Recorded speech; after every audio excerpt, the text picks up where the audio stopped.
Senhoras e senhores, obrigado por aguardarem. Sejam bem-vindos à audioconferência da BR Malls para a discussão dos resultados referentes ao terceiro trimestre de 2020. Agora, gostaria de passar a palavra ao Sr. Rui Kameyama.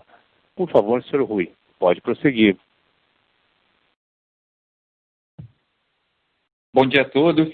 Obrigado por participarem da nossa teleconferência de resultados do terceiro TRI de 2020. Começaremos pela apresentação, no slide número 2.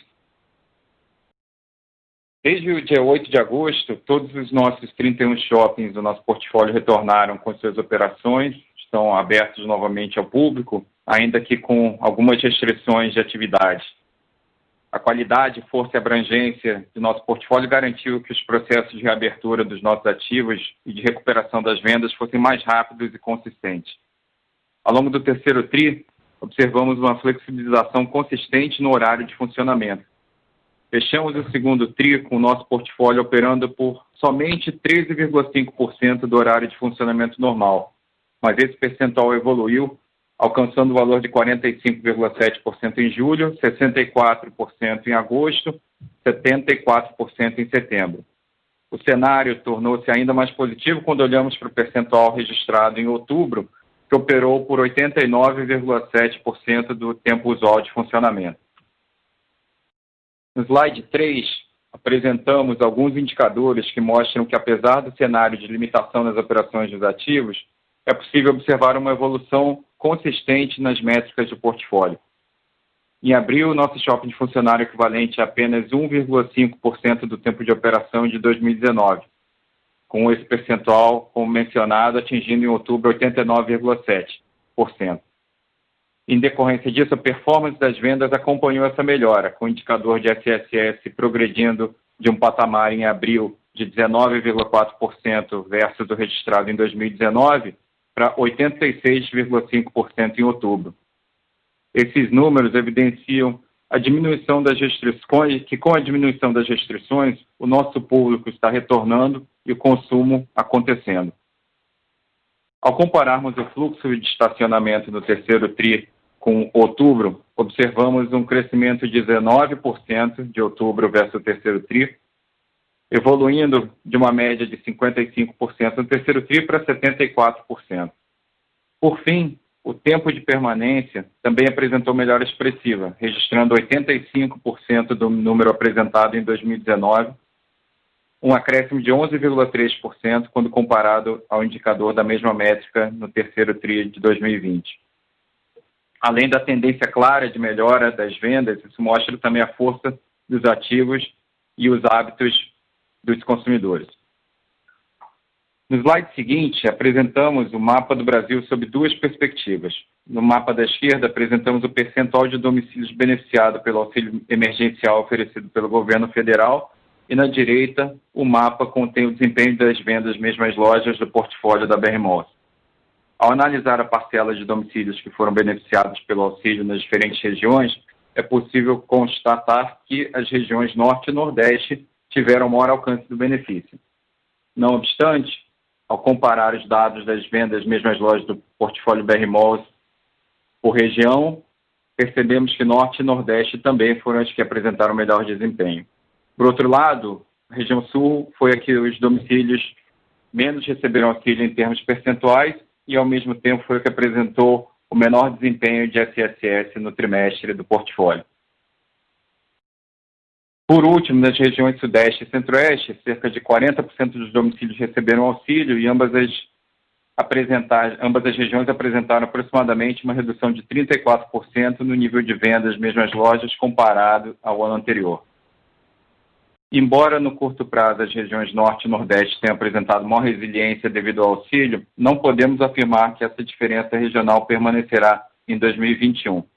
O que sabemos é que temos hoje um portfólio bem diversificado e os movimentos de reperfilamento do portfólio nos últimos anos aumentaram a nossa exposição a ativos dominantes, que chamamos de Tier 1 e 2, e possuímos hoje uma ótima distribuição geográfica.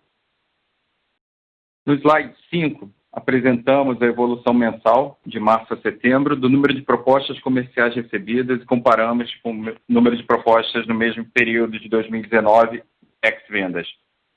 conseguimos perceber uma constante recuperação da atividade de comercialização, com o número de propostas recebidas pela companhia voltando a níveis pré-crise. Ao analisar o número consolidado do terceiro trimestre, a variação anual foi de menos 8%. No entanto, registramos um crescimento gradual mês a mês, até que, em setembro, a variação se tornou positiva. Além disso, foram assinadas 104 propostas nesse mês, um número recorde de assinaturas na visão ex-vendas desde outubro de 2018. No slide, mostramos ainda importantes marcas com as quais assinamos contratos, além de nomes relevantes de segmentos que se fortaleceram na conjuntura atual, como iPlace, Centauro e drogarias. Notamos também a demanda vinda de marcas de segmentos que sofreram mais durante a pandemia, como Mama Jama e Burger, do segmento de alimentação, Foxton, Leves, Arezzo, do segmento de vestuário e calçados. Mesmo com o cenário desafiador, a BR Malls foi capaz de continuar fortalecendo segmentos estratégicos do mix e impulsionar ainda mais aqueles que ganharam relevância no contexto atual.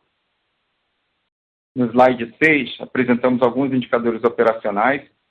As vendas totais do portfólio core da companhia reduziram em 34%, totalizando 2,9 bilhões de reais no terceiro tri. Ao comparar o valor das vendas totais referentes ao segundo tri de 2020, registramos um crescimento de 277% nas vendas. As vendas mesmas lojas SSS apresentaram redução de 32,6% no trimestre. Ao compararmos com o valor do indicador de same-store sales do segundo tri, a variação foi positiva de 38,5%. A taxa de ocupação atingiu 95,5%, que demonstra uma forte demanda pelos nossos shoppings. No release, abrimos mês a mês e vocês perceberão que agosto representou um ponto de inflexão em termos de taxa de ocupação e vemos percebendo uma melhora nesses últimos meses. O custo de ocupação alcançou o patamar de 10,5% no trimestre, com redução de 0,4% quando comparado ao terceiro tri e 14% quando comparado ao segundo tri de 2020. A preservação no nível de ocupação e redução do custo de ocupação dos lojistas é reflexo da estratégia dos últimos anos, com a reciclagem de portfólio, o fortalecimento do mix e o desenvolvimento de soluções digitais para potencializar a performance dos nossos lojistas. No slide 7, mostramos a evolução da inadimplência da companhia e as despesas com PDD do trimestre. Com relação à inadimplência líquida, apresentamos 7,7% e no release abrimos a evolução mês a mês. Vocês poderão perceber que a gente veio de um patamar de 10% em julho para aproximadamente 4% em agosto e setembro. Com a reabertura dos nossos shoppings e melhora do risco de crédito dos lojistas, avaliamos nossa matriz de provisão novamente e totalizamos no terceiro tri 27,8 milhões na constituição da PDD. Desse montante, 11,3 milhões foram resultantes do incremento de títulos vencidos, enquanto 16 milhões de reais foram devidos ao incremento de títulos a vencer, ou seja, devido ao efeito de antecipação da provisão de perdas esperadas dos lojistas. Importante também destacar que do montante total de provisão para PDD, 71% refere-se a títulos vencidos e 29% de títulos a vencer. No slide 8, apresentamos o desempenho de nossos principais indicadores financeiros.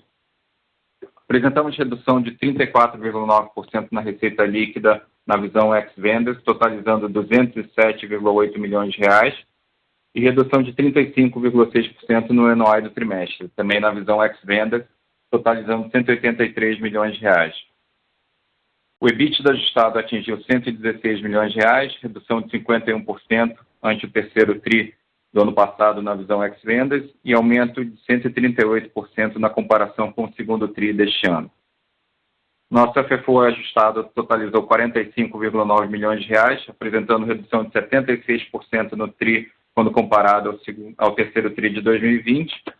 E ao compararmos com o segundo tri deste ano, o AFFO apresentou aumento de 151,7%. No slide 9, apresentamos alguns dados a respeito da nossa estrutura de capital. Terminamos o trimestre com uma posição de caixa forte, de 930 milhões de reais, 25,7% maior quando comparado à posição de um ano atrás. O índice de cobertura registrado no período foi de 3,3 vezes, o que demonstra nosso comprometimento operacional com o pagamento das despesas financeiras. O indicador de alavancagem alcançou o valor de 3,9 vezes no trimestre.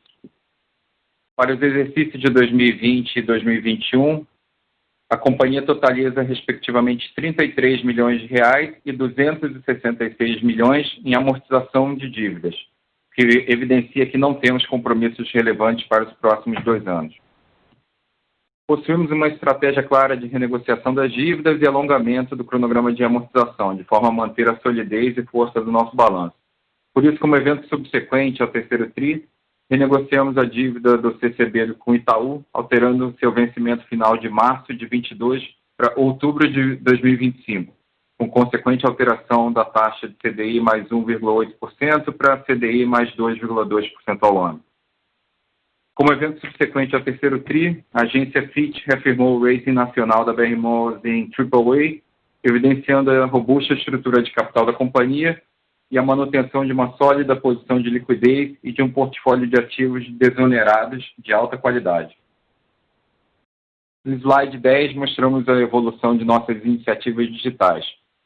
Ao longo do segundo e terceiro trimestre, conseguimos expandir a presença de integração e dos hubs logísticos da Delivery Center para mais 12 shoppings. Em outubro, inauguramos mais 3 hubs no portfólio e até o final do ano inauguraremos mais 3 hubs complementando todos os 26 shoppings administrados pela BR Malls. Para acelerar a expansão de novas unidades para novas cidades e aprimorar a tecnologia de integração de estoque e de conexão aos marketplaces, realizamos um novo investimento na Delivery Center em outubro, no valor de 9 milhões de reais. Em agosto, a companhia firmou, por meio da Delivery Center, uma parceria com o Google, reforçando a ampliação da estratégia de One Stop to Sell da BR Malls. Com isso, hoje os lojistas da BR Malls integrados na Delivery Center estão conectados a diversos marketplaces, como o Google, os da B2W e os próprios da BR Malls. Com relação aos nossos próprios marketplaces, em outubro eles cresceram 830% em vendas, quando comparado aos últimos 3 meses, e nosso resultado representou 5% das vendas totais online da Delivery Center e 25% das vendas online no segmento de goods. Além disso, aumentamos a base de SKUs em 165% após desenharmos um plano de aceleração com ganhos de curto e médio prazo. Isso demonstra uma importância estratégica grande. Já percebemos o aumento da preferência de nossos lojistas em função da disponibilidade dessas novas soluções. Passando para o slide 11, apresentamos as inaugurações subsequentes ao terceiro TRI de 2020. Apesar de termos pausado nossos investimentos previstos e postergado as inaugurações dos projetos de retrofit e expansões com o cenário da Covid-19, mantivemos ainda os investimentos em obras dos projetos de retrofit que estavam em etapa de finalização. Com isso, 2 inaugurações importantes para o fortalecimento de nosso portfólio. O Taste Lab, no Norte Shopping, no Rio de Janeiro, é um espaço gastronômico, um food hall, que harmoniza diversos sabores regionais, proporcionando uma experiência única para os nossos consumidores. Mesmo no cenário desafiador atual, o espaço foi 100% comercializado e conta com 22 operações de gastronomia, incluindo nomes relevantes como TP Burger, Gran Cru e Claude Troagro. O segundo, a Praça Pet do Moca Plaza Shopping, em São Paulo. Essa inauguração ocorreu dia 8 de novembro e reforça o posicionamento pet-friendly, que faz parte da estratégia de companhia de receber famílias da melhor forma possível. O shopping já conta com Pet Park, um local que permite que os consumidores interajam com seus animais e usufruam dos serviços de pet shop. Com a Praça Pet, será possível também que os clientes se mantenham perto dos animais no momento das refeições. No slide 12, mostramos o potencial construtivo do portfólio Core. Com base em levantamentos internos, a companhia estima possuir uma área com potencial de expansão de ABL própria de 212 mil metros quadrados e uma área privativa própria de 450 mil metros quadrados. A BR Malls tem como objetivo acelerar os estudos e desenvolvimento dos projetos multiuso, em conjunto com especialistas de cada segmento, buscando sinergias para os shoppings e criação de valor para todos os acionistas. Neste trimestre, inauguramos uma torre comercial no Shopping Campo Grande e prevemos inaugurar a segunda torre no terceiro TRI de 22.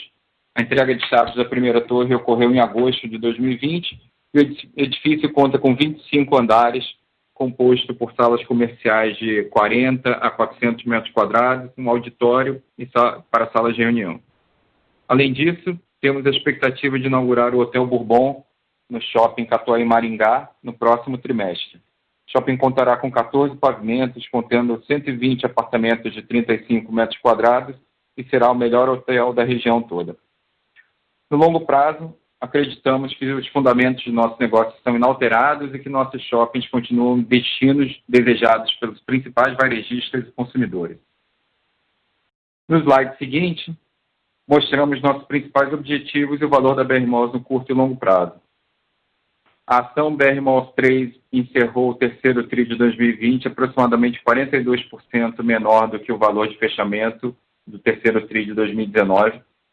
Quando comparado ao valor patrimonial, o valor de mercado apresenta um upside de 57% e quando comparado ao valor justo, 130% ao final do terceiro TRI de 2020. Operacionalmente, manteremos o foco na retomada das atividades. A estratégia da companhia ao longo dos últimos 3 anos vai mostrar agora mais do que nunca sua importância. Hoje conseguimos consolidar um portfólio qualificado e consistente com um balanço robusto, que nos dá tranquilidade para atravessar esse período. No longo prazo, nossos fundamentos permanecem inalterados. Estamos confiantes que os shoppings continuarão sendo a melhor opção para o varejo no Brasil e que os consumidores e lojistas vão ficar ainda mais seletivos, optando pelos nossos ativos que possuem excelente performance e oferecem já novas soluções. Isso tudo, por sua vez, é sustentado e construído por pessoas. Estamos fazendo um grande trabalho para atualizar a cultura da companhia, com destaque para atributos de longo prazo, colaboração e dando maior atenção a todos os nossos clientes. Esses valores têm extrema importância em um cenário desafiador como este, que exige uma capacidade de se adaptar rapidamente às mudanças, e hoje estamos felizes por termos construído uma companhia assim com um time jovem de perfil empreendedor. Encerramos aqui a nossa apresentação, estamos disponíveis para dúvidas e perguntas. E iniciaremos agora a sessão de perguntas e respostas. Para fazer uma pergunta, por favor, digitem asterisco 1. E para retirar a pergunta da lista, digitem asterisco 2. Nossa primeira pergunta vem do senhor Gustavo Cambaúva, do BTG Pactual. Pode prosseguir. Oi, bom dia a todos. Eu queria fazer 2 perguntas aqui. A primeira é em relação a... Quando a gente olha, talvez, aqui no terceiro TRI, né, o gap entre o same-store sales e o same-store rent, um ponto que me chamou um pouco a atenção foi essa diferença para as âncoras, né, que elas tiveram um same-store sales relativamente melhor, mas o same-store rent foi pior do que os outros segmentos. Eu queria entender um pouco se isso aí está voltado, vamos dizer assim, para alguma negociação mais difícil aí que eventualmente vocês tiveram com algum lojista específico, ou se foi por algum segmento específico aí, talvez cinema, alguma coisa que pesou um pouco mais aqui, ou se de fato estão vendo algum tipo de pressão maior dessas lojas que talvez tenham um pouco mais de poder de barganha na negociação, de querer forçar talvez a pagar um pouco menos nesse momento que os shoppings ficaram fechados por um período. E a minha segunda pergunta é em relação a PDD, que no TRI passado vocês tinham tido uma PDD bem alta e eu lembro que vocês chegaram a comentar que, né, vocês estavam de fato já provisionando muito daqueles lojistas que não tinham pago nem o condomínio naquela renegociação e tudo mais. E aí, olhando nesse TRI, eu pelo menos não consegui notar talvez uma recuperação tão grande desses créditos. Eu queria entender um pouco como é que está, assim, desse lado de talvez recuperação dessa PDD que foi um pouco maior no segundo TRI, como é que vocês veem isso para frente e aí a linha de PDD se comportando. Obrigado. Oi, Cambaúva, obrigado pelas perguntas. A primeira pergunta sobre como é que está a performance das âncoras em termos de venda, de aluguéis, né? Essa diferença que você mencionou sobre SSS e SSR. Não, aqui a gente vê as âncoras recuperando de uma forma consistente, né, quando você percebe até que elas vêm com um SSS melhor do que as satélites de uma forma geral. E o que a gente percebe é que, na verdade, eles estão num bom momento, então estão capitalizadas, recuperando, e a gente não vê maiores preocupações. Acho que as negociações têm sido normais e o que a gente percebe é realmente uma dificuldade maior nos cinemas, o que pode influenciar em parte nesse efeito sobre os aluguéis, né? Os cinemas realmente eles estão com restrições ainda de funcionamento e também aguardando uma safra dos blockbusters mais relevante que os estúdios estão segurando para um melhor momento. Então, o que a gente vê, no geral, o segmento das âncoras recuperando bem em termos de vendas e uma demanda também das âncoras por ABL muito forte, né? A gente pensar no movimento delas, elas, no geral, estão num momento onde estão bem capitalizadas e muitas delas acessando os mercados de capitais, seja via IPOs ou follow-ons, ou mesmo fortalecendo o balanço de dívidas. Então, a gente vê uma demanda das âncoras muito grande por espaços nos nossos shoppings. Então, não é um fator de preocupação, acho que aqui pode ser alguma coisa momentânea de descolamento, mas ao contrário, acho que as âncoras têm puxado a retomada e elas estão com uma demanda muito forte aí por novas áreas para elas expandirem os conceitos que elas atualmente já possuem. Em termos de PDD, aqui a gente realmente no segundo TRI, como você bem lembrou, né, foi um momento que a gente, em decorrência de todo o cenário, adotou uma postura mais conservadora. Nesse terceiro TRI, a gente abriu também ali o detalhe no release do que é provisões de incrementos de títulos a vencer e de incremento de títulos vencidos. Isso vocês podem perceber que é um critério mais conservador e diferente do que outras companhias do setor normalmente utilizam. A gente deixou claro exatamente para que vocês consigam ver a diferença e tentar comparar um pouco mais laranja com laranja. Mas a gente vê aqui, a gente olha a tendência, né, para conseguir entender um pouco mais, estimar o que vai acontecer para frente, olhar o que está acontecendo também em termos de recebimentos, que existe naturalmente a correlação matemática entre a inadimplência líquida e os níveis de provisões, né? E o que a gente vê, e a gente até abriu também no release para dar uma sensibilidade melhor, é o nível de inadimplência líquida mês a mês, e vocês podem perceber aí que ao longo desses últimos 2 meses o patamar já diminuiu bastante, né? A gente veio do patamar de 10% em julho para um patamar mais próximo de 4% em agosto e setembro, que é mais ou menos o patamar que a gente está agora em outubro também, e que isso para a gente é que vai dar a previsibilidade e que aos poucos a gente vai conseguindo sim recuperar os créditos e aí naturalmente parte dessas provisões podem ser revertidas para a companhia.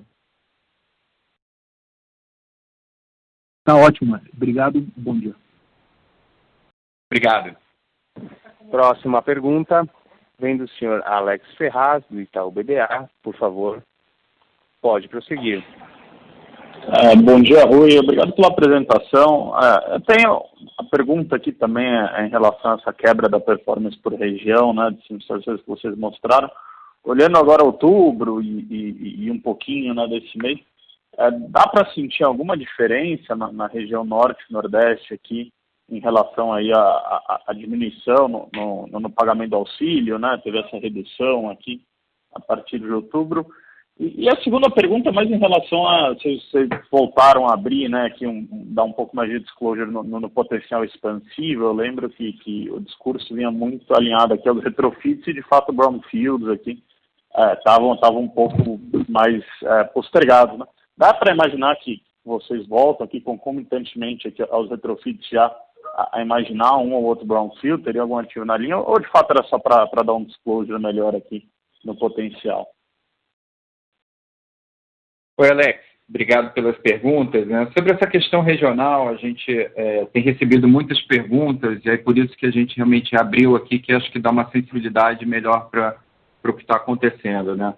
Especificamente, você perguntou sobre outubro, como é que a gente estava vendo e se via mais ou menos a mesma tendência ou uma grande diferença, né? Na verdade, acho que é muito parecido em termos de distribuição.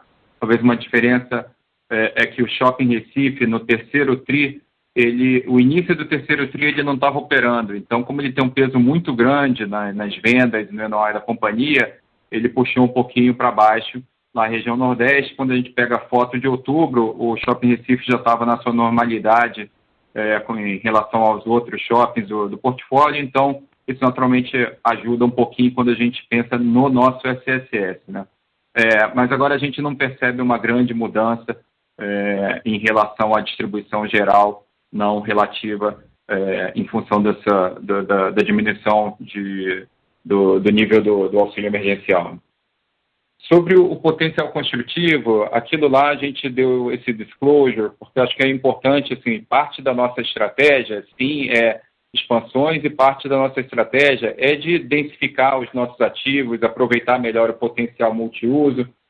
Muitas vezes a gente vê o shopping simplesmente como a força do retail, real estate, mas na verdade os nossos shoppings eles têm um potencial que vai além disso, né? Então, a gente vê nesse momento que algumas categorias de real estate estão acelerando e outras ainda não, né? E a gente ter esse potencial construtivo é bom para a gente conseguir aproveitar melhor as oportunidades de densification através de multiuso.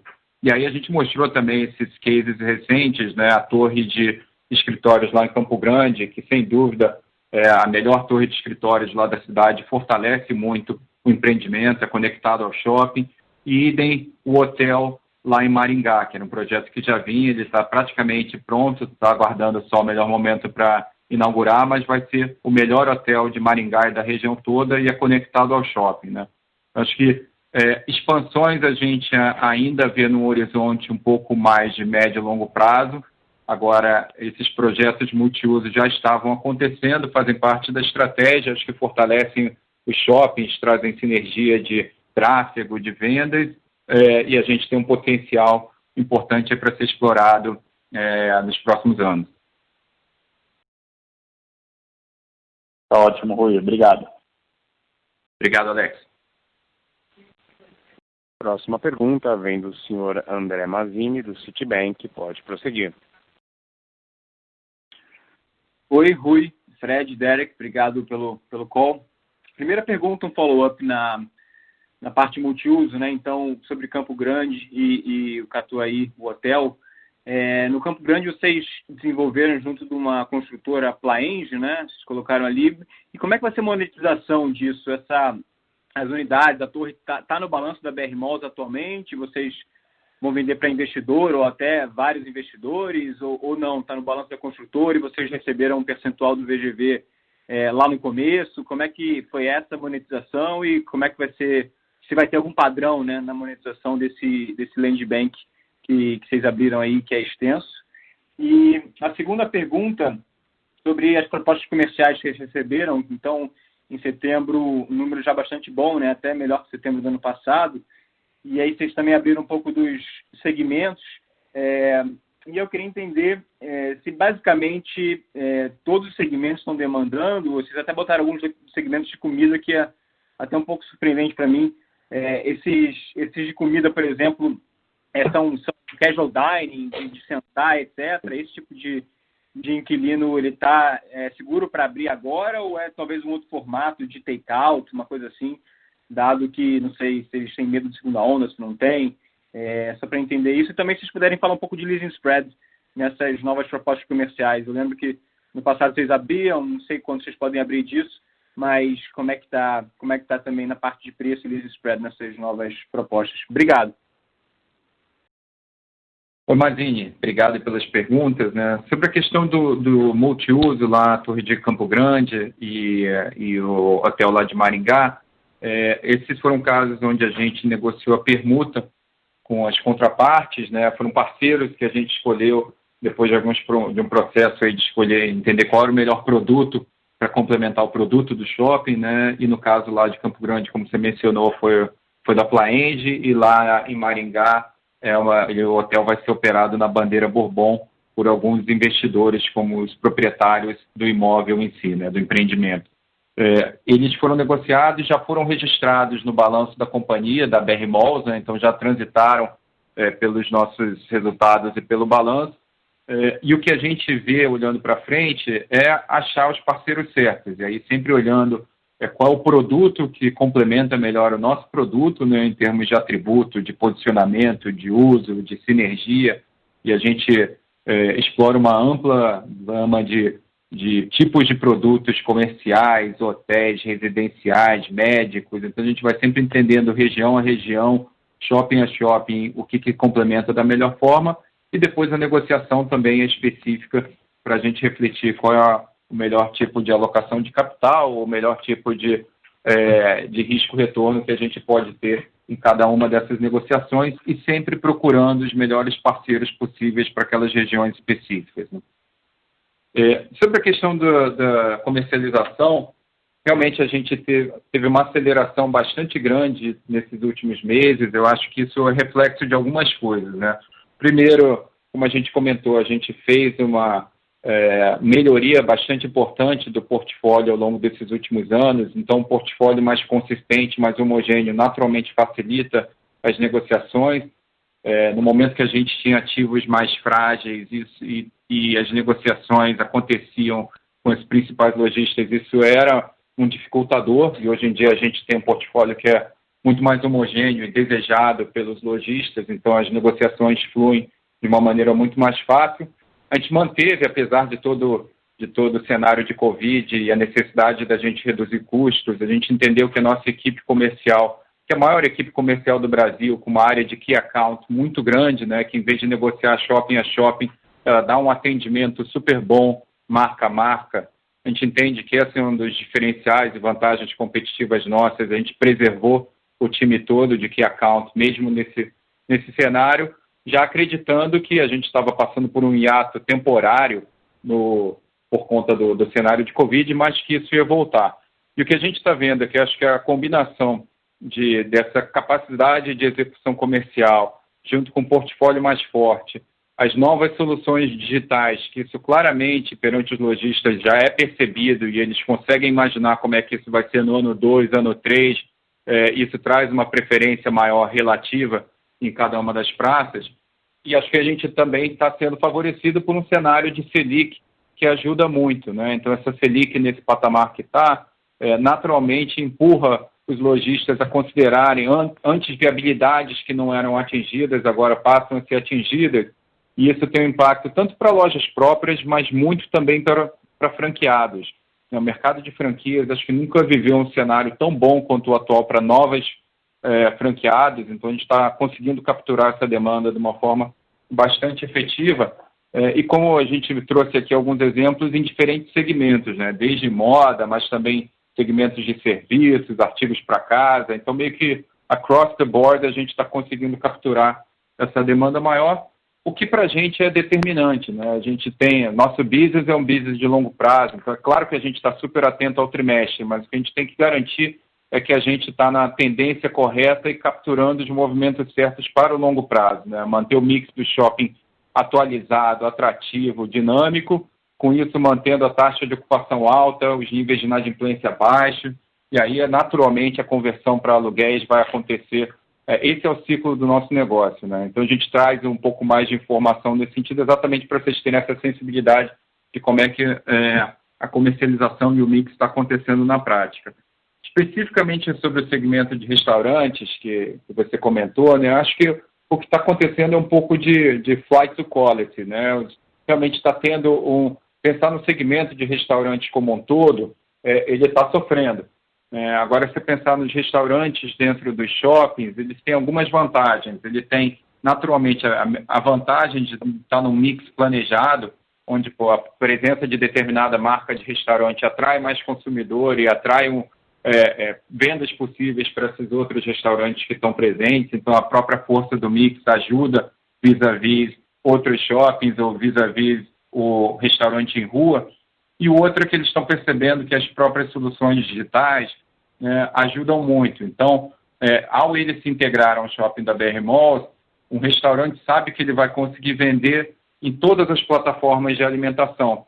Então, exatamente porque a gente tem a estratégia de One Stop to Sell, a gente consegue plugá-los ao iFood, Rappi, B2W Alimentação, agora Google Foods, e N outros marketplaces que estão se ancorando também pela recorrência de alimentação.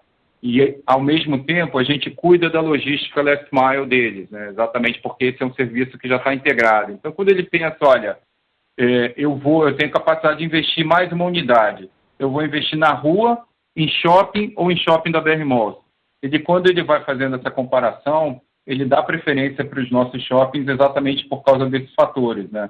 Então, a alimentação como um todo está sofrendo no Brasil, é sabido isso, mas acho que na margem a gente está conseguindo tirar proveito dessas novas soluções e atrair as marcas corretas para o nosso mix, né? O exemplo é o Taste Lab, né, o Food Hall que a gente vai inaugurar no final desse mês de novembro no Norte Shopping. Acho que é um sucesso já de comercialização. A gente está repetindo o sucesso que a gente teve lá em Cuiabá, né, o nosso último Greenfield que a gente inaugurou há 2 anos atrás lá em Cuiabá se tornou a principal âncora do shopping, é um produto proprietário nosso, né, operado pela gente, o mix é todo nosso, o modelo de comercialização, de gestão é bastante diferente de uma alimentação ou de fast food tradicional e está se consolidando. No caso do Norte Shopping, mesmo durante a pandemia, a gente teve 100% de comercialização, então está inaugurando ele já 100% locado e com marcas super bacanas, né, do tipo Troagro, TT Burger, uma série de outras que a gente apresentou aí. Então, acho que isso mostra que mesmo durante a pandemia, quando a gente consegue fazer o trabalho correto de produto, de posicionamento, de entender as tendências dos consumidores e acoplar as soluções digitais, né, no caso do Taste Lab, a gente vai oferecer também o serviço de delivery integrado, isso naturalmente cria valor para os lojistas e traz uma atratividade, uma demanda que acaba se convertendo em taxa de ocupação mais resiliente, numa taxa de ocupação que resiste mais aos ciclos e, naturalmente, isso acaba se traduzindo também em aluguéis, né? Aí você perguntou sobre leasing spread. A gente está num patamar parecido, né? A gente tinha uma preocupação grande durante o início da Covid, se isso teria uma correção, um ajuste muito forte em preços, mas exatamente porque a gente está com uma taxa de ocupação alta de 95%, mais de 95%, né? Eu comentei, foi um ponto de inflexão. Se vocês olharem o mês a mês, a gente vinha caindo e nos últimos meses a gente já estabilizou e até voltou a crescer. A gente cresceu um pouquinho no mês de setembro e em outubro a gente melhorou também um pouquinho a nossa taxa de ocupação. Então já tem 2 meses que a gente está crescendo. Então, os lojistas voltando a procurar BL por conta desse cenário de Selic baixa e perspectivas melhores. Ao mesmo tempo, a gente está com ativos melhores no portfólio, com novas soluções digitais que aumentam o potencial de vendas desses lojistas e uma taxa de ocupação, ou seja, uma vacância baixa. Aqui, como a gente sempre vem falando com vocês, é oferta e demanda, né? E a gente está com uma demanda grande e crescente e com uma vacância, ou seja, uma oferta baixa, né? Então, o leasing spread, para te responder, ele está marginalmente positivo, ele não está vindo negativo, e a gente acha que a tendência, olhando para frente, à medida que a demanda vai voltando, todo o cenário de Covid vai se normalizando, é que o leasing spread volte para um patamar saudável, positivo. Perfeito, Rui, muito claro. Então, a proposta de valor para os restaurantes, né, se eu entendi corretamente, resumindo, é que eles levam um ponto de venda físico e um cloud kitchen junto, né? Então, estão preparados para os vários canais aí que o consumidor quiser usar, né? Tá ótimo, obrigado, era isso. Mazinho, só para levemente diferente disso. A proposta de valor, sim, é a solução integrada, porque ele vai vender fisicamente, como ele sempre vendeu no salão de vendas, mas, ao mesmo tempo, a gente publica ele em diferentes marketplaces, então é uma solução de integração digital para ele capturar mais venda, e a solução de integração com o serviço de last mile, com uma logística que funciona super rápido, porque o motoqueiro não está na nuvem, o motoqueiro já está no shopping aguardando o pedido dele para sair, entregar rápido, que naturalmente para o consumidor é um diferencial muito grande quando a gente está falando de alimentação. A única diferença é que não é uma dark kitchen, é uma cloud kitchen separada. Ele usa a própria instalação existente do restaurante, de forma a ele otimizar custo, otimizar mão de obra. Ele não precisa duplicar essa estrutura, ele já nasce contando com essa demanda e otimiza já o investimento e a mão de obra na própria operação local. Tá ótimo, perfeito, Rui. Obrigado. Obrigado, Mazin. Próxima pergunta vem do senhor Daniel Gasparetti, do Credit Suisse. Por favor, pode prosseguir. Bom dia, pessoal. Obrigado pela apresentação. Pergunta rápida, um pouco mais sobre a visão de vocês sobre o processo de retirada de descontos. A gente está vendo realmente os números estão vindo bem, até muito melhor do que a gente imaginava alguns meses atrás. Queria entender um pouco com vocês como é que vocês estão enxergando esse processo de retirada de desconto e também como é que você enxerga um pouco mais a performance de vacância. Se você acha que depois de Natal pode ter um pouco mais de pressão, ou se não, da mesma forma que você mencionou que a demanda continua alta, isso não deve acontecer. Obrigado e bom dia. Gasparetti, obrigado pelas perguntas. Sobre o processo de retirada de descontos, isso está acontecendo gradualmente e de uma forma bastante cuidadosa. A gente, de um lado, percebe o aumento de vendas e também esse apetite maior de marcas em geral por ABL. Por outro lado, a gente também está vendo assim, os lojistas, eles estão se esforçando, estão num momento que está melhor para eles, mas ainda está difícil, né, comparado com um ano atrás e comparado com o choque que eles tiveram no segundo tri. Então, a gente está sendo bastante assertivo na retirada de descontos, mas também entendendo caso a caso o momento deles e reconhecendo o esforço e levando em conta também, né, a qualidade da marca, a qualidade do operador, o histórico, o track record deles em relação à companhia. Então, a gente está aqui num jogo de longo prazo e o que a gente acredita é que a gente precisa ter as melhores marcas com os melhores operadores.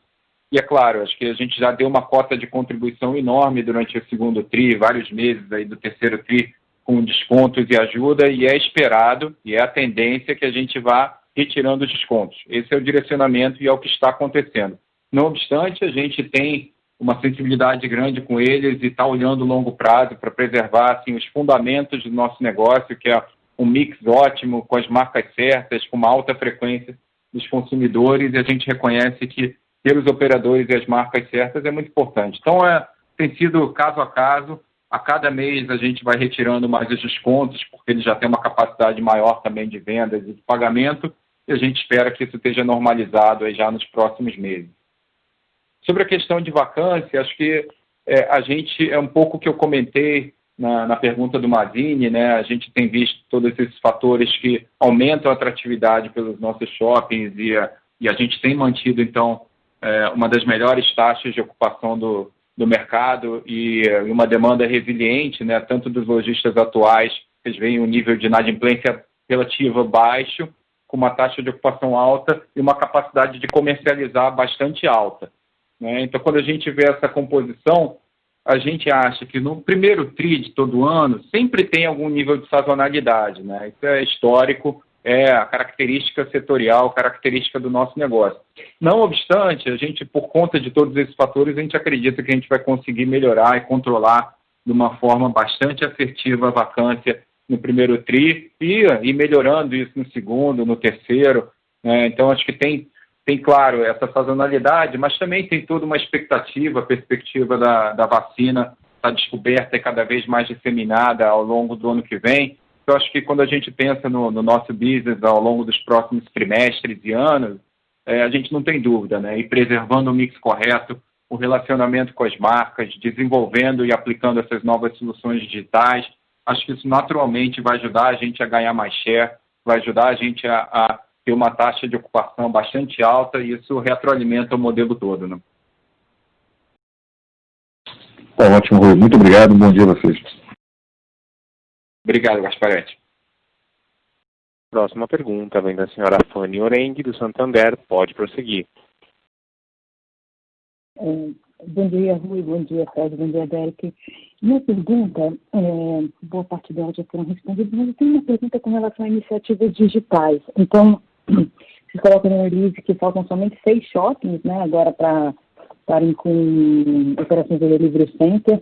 Eu queria entender como vocês estão vendo esse ramp-up em localidades fora de São Paulo e Rio de Janeiro, que assim, não tem um e-commerce em geral, né? Não tem um hábito tão grande de comprar por aplicativo, como aqui em São Paulo, achei, principalmente até. Então, se você pudesse dar uma cor para a gente com relação a isso, eu agradeceria. Obrigada. Oi, Fanny, obrigado pela pergunta. Esse tema realmente é um tema que ganhou uma importância, né? A gente já vem trabalhando nisso há 3 anos, nessa questão de ir fazendo uma integração maior dos shoppings, usar o potencial dos shoppings para a gente atender o e-commerce last mile a um baixo custo de servir e numa velocidade muito alta, né? E acho que isso durante a pandemia se mostrou extremamente importante. E aí a gente decidiu acelerar o rollout dessa solução, como você mencionou, né? Então, até o final do ano, todos os nossos shoppings administrados vão contar com a solução. A gente começou pelo Rio e São Paulo, por serem praças onde a gente estava mais próximo, acho que o entendimento das marcas também era maior já, até a penetração dos marketplaces também já era maior, e a gente estendeu isso agora para as outras regiões. Então, a gente já está com essa solução presente Goiânia, Paraná, começou em Manaus esse mês, né? Então, isso para a gente tem sido uma surpresa bastante positiva. Quer dizer, não é tão surpresa porque a gente já imaginava que isso ia acontecer, mas ver a concretização disso tem sido bastante interessante, né? Quando você pensa num e-commerce em Manaus, o tempo de entrega é mais de 7 dias. Então, a experiência do usuário é muito frustrante, e isso acho que está até documentado quando você pega o nível de penetração de e-commerce região a região. São Paulo é naturalmente muito mais alto do que o resto do Brasil. Então, São Paulo é o líder de penetração, o Sudeste vem a reboque, mas você vai saindo desse núcleo do Sudeste, refletindo a dificuldade logística do Brasil, a penetração é muito baixa. Então, quando a gente chega nessas praças e consegue oferecer para o consumidor uma solução de same-day delivery, quando ele tinha uma experiência anterior de compras de 7 dias, naturalmente isso chama bastante atenção e gera uma experiência de compra boa e uma recorrência maior por conta da experiência relativa que ele poderia ter num e-commerce ou num marketplace tradicional, né? Então, a gente acha isso que é importante para todos os shoppings, mas a gente acha que nas praças que não são bem atendidas hoje pelos marketplaces tradicionais, a gente vai ter uma vantagem interessante pelo baixo custo de servir e pela rápida velocidade que a gente consegue fazer as entregas, né? Acho que isso é um fator. E do ponto de vista de alimentação, né, acho que a vantagem como a gente já tem esse serviço já consolidado junto com as principais redes, né, isso naturalmente facilita também a adesão pelos sellers. Então, a gente está animado, a gente acha que a proposta de valor é muito consistente, e quando a gente pensa na proposta, o value proposition, tanto para seller quanto para buyer, fora das praças de Rio e São Paulo, é mais compelling ainda a médio e longo prazo, né? Então, a gente tem um trabalho aí de ganhar atração, de conseguir conquistar uma massa crítica de consumidores e uma massa crítica de lojistas, mas como a proposta de valor é boa, né, acho que Covid até acelerou essa adesão e o ritmo de velocidade que a gente vai conseguir implementar. Legal, super interessante, tá bom. E também uma pergunta que eu tenho, vai um pouco nessa linha também de e-commerce, cobrança de aluguel quando, por exemplo, o tenant faz um ship from store. Está normal isso? Você tem receio do pessoal começar a bypass esse tipo de cobrança? O que vocês estão... Se puder elaborar um pouquinho nesse ponto também, eu agradeço. Oi, Fanny. Então, essa questão de como se apura vendas, como se apura aluguel no Ship from Store, é uma conversa muito recente, né? Isso não é muito importante a longo prazo, e eu acho que tanto as marcas quanto nós estamos aprendendo aqui como é que esse negócio funciona. A princípio, a forma como que é o entendimento, que é um entendimento que é uma venda que está saindo do shopping, né? Está sendo originada e fulfilled pelo shopping, usando a infraestrutura do shopping. Então, a gente até agora tem apurado isso de uma forma integral, tanto venda quanto aluguel. Agora, isso aí acho que a gente está testando modelos, a gente tem que fazer uma equação que funcione para todo mundo a longo prazo, né? De novo, a nossa visão aqui é fazer com que o e-commerce no Brasil aconteça através dos shoppings, e aí a gente junto com os lojistas, vai entendendo como é que é essa cadeia de valor e como é que é o fair share para todo mundo, né? Então, acho que esse é um negócio muito novo, ele vai ser aprofundado e amadurecido ao longo dos próximos meses e, eventualmente, anos. Mas o que é importante é que acho que já é reconhecido aqui no Brasil que o modelo de futuro vencedor do e-commerce é o modelo omnichannel, né? Seja pela evolução de quem tem sido os principais winners e destaques de e-commerce, tem sido os marketplaces que se alavancam na presença física. Então, acho que a combinação de on e off está claro para todo mundo que é um modelo vencedor. E acho que a partir da estratégia, então, de todo mundo que aponta nessa direção, a gente vai entendendo o que é importante do ponto de vista operacional, o que é importante do ponto de vista logístico, como é que a gente pode facilitar isso.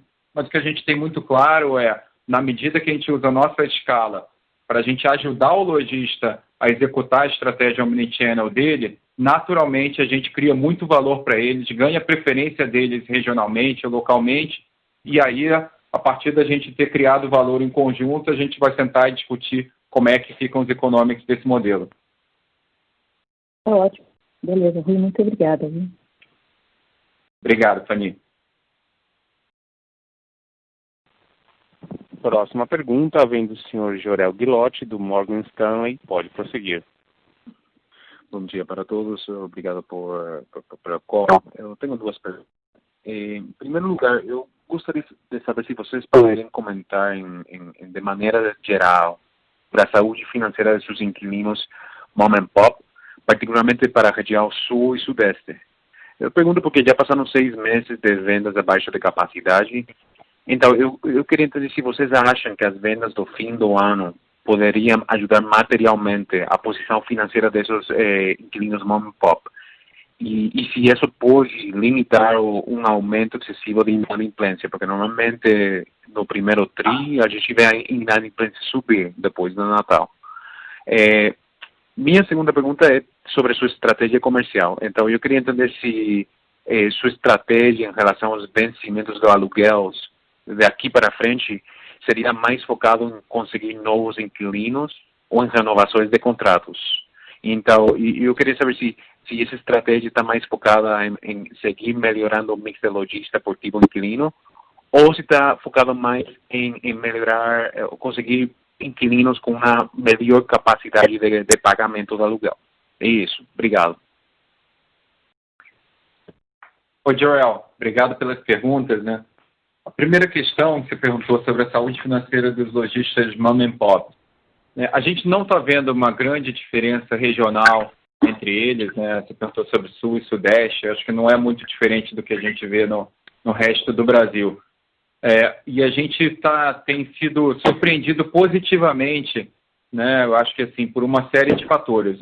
Claro, foi o próprio esforço que a gente fez, né? Pensando em concessão de aluguel durante o período que eles estiveram fechados, redução de custos de condomínio, redução de todos os custos possíveis que a gente poderia ajudá-los a desonerar. Então, tivemos um papel de protagonismo para dar fôlego para os pequenos varejistas durante as semanas e meses mais difíceis. Então, acho que isso foi uma estratégia planejada de pensar, olha, precisamos preservar o longo prazo do nosso negócio. Pensando assim, qual o valor para a gente? O valor para a gente está muito mais no fluxo a longo prazo do que, eventualmente, 1 ou 2 meses de sacrifício. Então, foi uma estratégia deliberada de ajudar os pequenos lojistas durante esses meses que eles tinham uma dificuldade, sabendo que eles teriam depois uma capacidade de se recuperar através de outras ferramentas. E essas outras ferramentas têm aparecido nesses últimos meses e semanas, né? Vou dar alguns exemplos aqui. O programa de financiamento do governo, Pronamp, isso tem ajudado e dado um fôlego aos pequenos lojistas, né? O governo também criou umas linhas que eram 80-20 junto com os bancos comerciais, que demorou um pouco para serem liberadas, mas começou a chegar e também deu um alívio, um fluxo de caixa para os pequenos varejistas que não tinham acesso a capital de giro normalmente, por uma questão de exigências de garantias dos bancos, né? Então, acho que também o governo demorou, mas cumpriu um papel de dar algum nível de fôlego para os lojistas. Agora, depois, essas últimas semanas também, as empresas de maquininha, né, as adquirentes também tiveram uma linha grande subsidiada pelo governo federal. Então, acho que começou a chegar a liquidez empurrada pelo governo federal, o que ajuda nesse período difícil. E acho que um terceiro fator é a própria indústria se mobilizou para ajudar os pequenos lojistas. Então, os shoppings ajudaram, o governo ajudou, e os próprios fornecedores, a cadeia produtiva também tem ajudado muito. E aí vai desde os franqueadores, né, pensando em taxas de royalty ou margens que eles tinham, todo mundo se mobilizou para ajudar quem estava na ponta, e também os próprios fornecedores de indústria, seja via descontos, ou capital de giro, ou prazo de pagamento. Então, acho que os pequenos varejistas foram positivamente ajudados e surpreendidos positivamente pela própria cadeia produtiva dando fôlego para eles. Então, acho que essa combinação de fatores, junto com essa perspectiva de retomada, né, quando você está vendo que você sofreu muito, mas a cada mês melhora, a sua vontade de permanecer naturalmente é muito maior do que quando você não vê uma luz no fim do túnel. Eu acho que foram alguns trimestres da recessão que a gente teve, da última grande recessão. Dessa última grande recessão, tinha alguns meses que você não sabia, era tanta incerteza que você realmente acabava desistindo e não conseguia pagar. Aqui a gente está vendo o contrário. A cada mês melhora, então eles querem continuar porque sabem que daqui a pouco o negócio normalizou, e o ajuda de crédito está vindo de diferentes fontes, seja diretamente ou via capital de giro, prazo, né? Então, Joel, eu acho que a saúde dos pequenos lojistas, no nosso portfólio está bastante saudável, né? Você vê o nível de inadimplência líquida, está num patamar bastante controlado, seja no trimestre ou na evolução mês a mês, olhando o dado de setembro, acho que também isso fica muito claro. E a gente lembrar que no Brasil, apesar da gente ter muitos lojistas que são CNPJs individuais, quase 70% do mercado é de franquias. E esse mercado de franquias tem se mostrado extremamente resiliente. Acho que numa declaração recente, o André, que é o presidente da BF, mencionou que o mercado brasileiro de franquias são, acho que, 160 mil franqueados no Brasil. É o segundo maior mercado no mundo. E no início da Covid, eles imaginavam que haveria uma mortalidade de aproximadamente 10% dessa base. Mas o que se concretizou foi 2% apenas. Né? Então, você vê assim, as satélites, quando a gente tira as âncoras, estão muito bem capitalizadas e num bom momento, com bastante liquidez. Aí você vê o segmento das satélites. As satélites estão fundamentalmente franqueados no Brasil. Os franqueados tiveram uma mortalidade muito menor do que a esperada inicialmente e com mais acesso agora a linhas e fontes de funding, capital de giro. Eu acho que essa combinação, que era uma combinação que não estava clara no início da Covid, tem se mostrado uma combinação importante que, junto com essa perspectiva de melhora dos shoppings e novas soluções, ajudam na resiliência, ajudam na capacidade de se permanecer adimplentes e, portanto, manter a taxa de ocupação dos shoppings altos. Né? E sobre a estratégia comercial, Jorel, ela acho que reflete um pouco isso, né? Acho que a gente vai continuar perseguindo as melhores marcas com os melhores operadores. Acho que isso é fundamental para os fundamentos dos shoppings a longo prazo.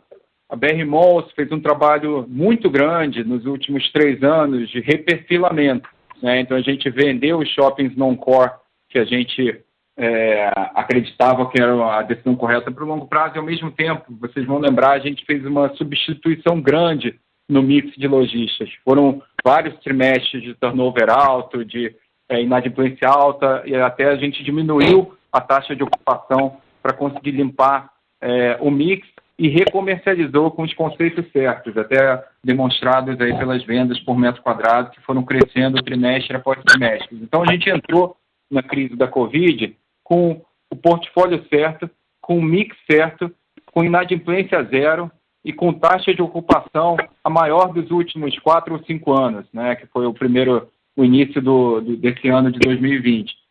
Então, a gente tinha feito um dever de casa muito grande.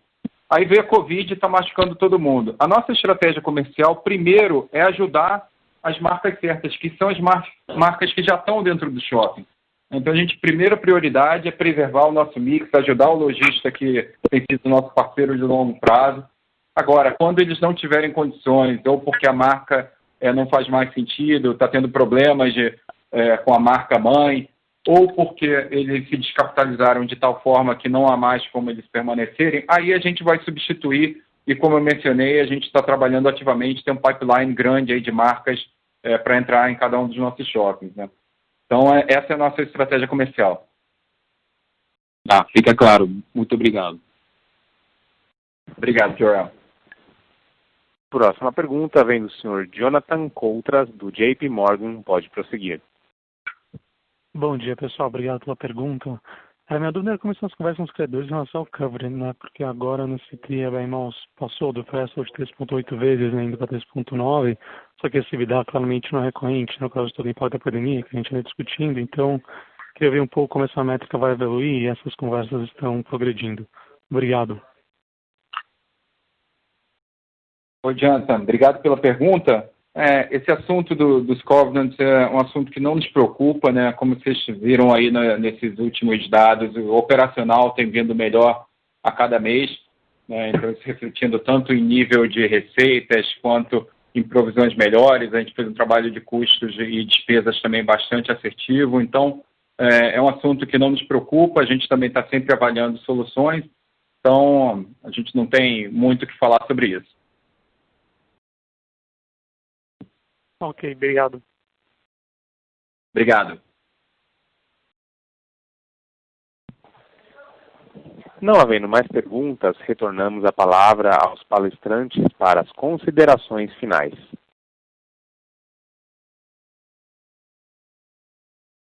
Obrigado a todos por participar da nossa conferência. Eu, Fred, Derek e o time de RI continuamos à disposição de todos vocês. Obrigado e um bom dia.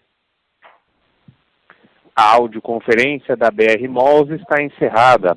Agradecemos a participação de todos e tenham uma boa tarde.